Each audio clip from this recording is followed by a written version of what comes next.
So beyond therapy, what kind of help am I getting? So I'm trying to figure things out during the week and trying to work things out. And I have friends. So the area of friends is like, I found out the hard way that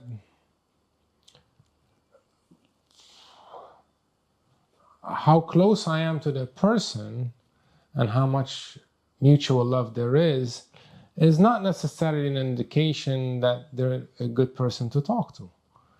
And that applies to family members as well. I mean, I remember my aunt, something like 35 years ago, I split up with my girlfriend at the time, and she's like, that bitch. It's like, no, she's a really nice person, and she was, and she still is. But I noticed that, her level of anger was fucking me up because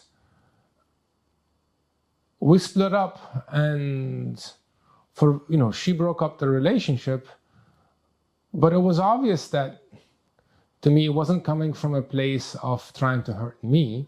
And I recognized at the time that I'm not who she needs, so I was trying to stay humane while living with the pain of the separation, So on that occasion, it became very blunt to me. And later on with the same aunt, when I went through a divorce, I was like, she would give me her anger, and I was like, and on that occasion, I did have a lot of anger, and it was a really messy divorce. And it was like, well, I'm working so hard at trying to contain my own anger, and it was valid anger, but I had to contain it. Otherwise, it was going to pollute me. It was going to pollute the conduct. We had a child,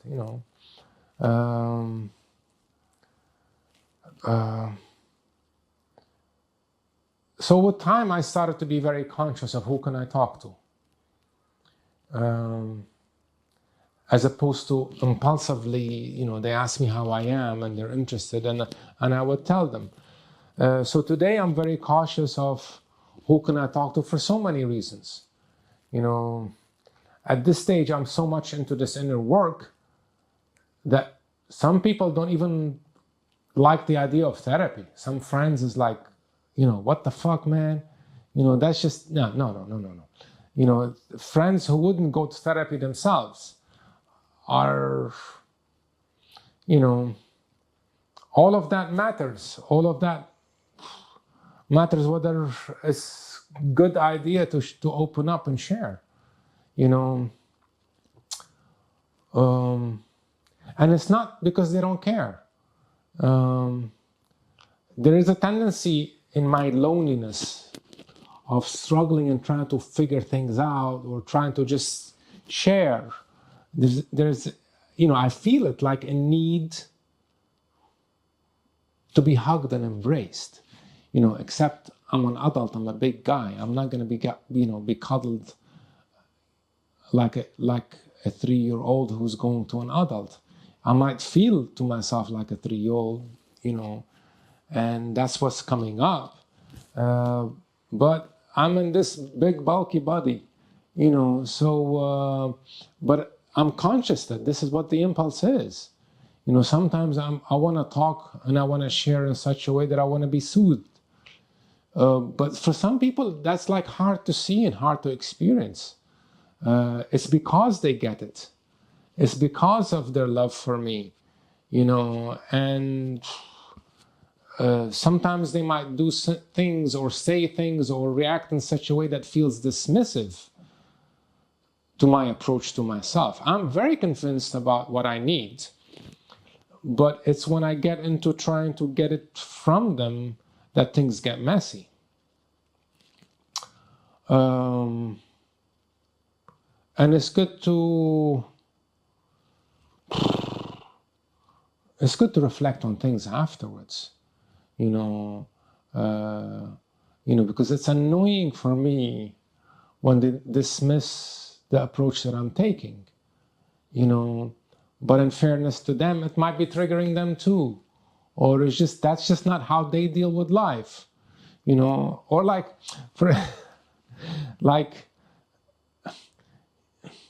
sometimes I'm looking for just a soothing and a connection, so I've grown more, more conscious of where is it appropriate. Am I asking too much here? Am I asking the right thing from the right person? And the funny thing is, like inner work or delving internally, that comes so naturally to me. But some people, they just don't they don't live like that themselves. I mean, in a way, I'm forced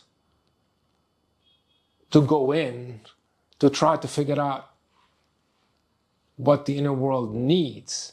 I mean, if it was up to me, fuck it, I'd be carefree too, but,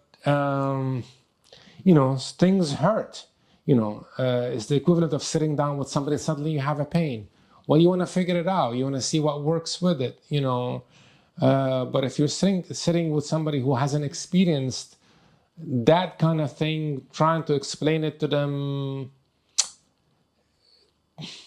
sometimes I look to them like I'm overcomplicating things, and I can end up with a statement that's like, just let go, just try to have fun, which could be even more frustrating for me, because it's like, well, if I could just let go and have fun, I would have done it by now, dude.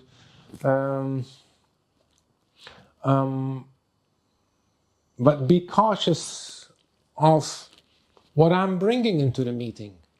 Am I overloading them? Are they the right person? I mean, one of the things that I've been trying to work through the last few years is dissociation. And I'll share it in one of the other videos, but talking about some of that shit, man, I mean, I tell you, it must comes across like trying to talk about aliens at this stage. Some of that shit is just too out there even for me. But I mean, I've committed to it and I've normalized myself to it, and I go into that zone, of trying to figure it out, and you get what I'm saying later on, with the video on dissociation. But the point for now is to reflect on what I can bring to a meeting with a friend, how much, at the end of the day, it's my responsibility, and it's for me to be more sensitive about what's possible and not, and not to exhaust my friends, and be careful about judging them, and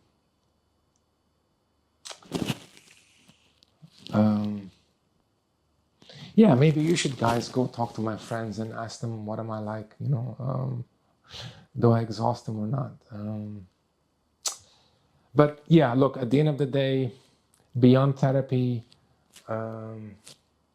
it'd be difficult to see how I could come this far without the love of friends, and with friends, like anything else, you have betrayals, and then you have friends who it gets messy, but there's a goodwill there.